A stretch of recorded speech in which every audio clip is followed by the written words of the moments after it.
Hi everyone, welcome back my channel smiley world. ఇవాళ మనం ఎంతో టేస్టీగా ఉండే టమాటా గుజ్జుని ఆంధ్ర స్టైల్లో అయితే చేసుకుందాం. ముందుగా కడాయిలో ఆయిల్ హీట్ చేసుకొని పోపు దినుసుల్ని యాడ్ చేసుకోవాలి. వెల్లుల్లి, కరివేపాకు కూడా యాడ్ చేసుకొని బాగా ఫ్రై అయిన తర్వాత చిన్న పీసెస్లా కట్ చేసుకున్న టమాటాలను అయితే యాడ్ చేసుకోవాలి. ఈ టమాటాలు 750 గ్రామ్స్ ఉంటాయి. దీనిలో వాటర్ యాడ్ చేయాల్సిన అవసరం లేదు, టమాటాలో వచ్చే వాటరే సరిపోతుంది. ఇప్పుడు ఇందులోకైతే మనం ఉప్పు, పసుపు, ధనియాల పొడి, కారం, జీలకర్ర, మెంతుల పౌడర్ యాడ్ చేసుకొని బాగా కలుపుకొని సిమ్లో అయితే పెట్టుకోవాలి. ఇట్లా మనం సిమ్లో పెట్టుకోవడం వల్ల ఇందులో నుంచి వాటర్ కంటెంట్ అనేది చాలా ఎక్కువ వస్తుంది. ఈ వాటర్లోనే ఇవన్నీ స్పైసెస్ అన్నీ మనకి బాయిల్ అవ్వాలి. ఇప్పుడు మూత పెట్టుకొని ఒక 15 మినిట్స్ అలా వదిలేయండి.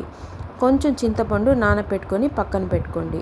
15 మినిట్స్ తర్వాత చూడండి ఎంత వాటర్ వచ్చిందో. ఈ వాటర్ అయితే దీనికి సరిపోతుంది. ఇప్పుడు మనం మన టేస్ట్ని బట్టి అయితే ఈ చింతపండు ప్యూరీని అయితే యాడ్ చేసుకోవాలి. ఈ ప్రాసెస్ మొత్తం మనం సిమ్లో చేసుకోవడం వల్ల ఆ టమాటాలో ఉన్న వాటర్ అంతా బయటకు వచ్చేసి ఈ మసాలా, ఈ పులుపు, కారం అంతా దానికి బట్టి టమాటా కూడా టేస్ట్గా ఉంటుంది.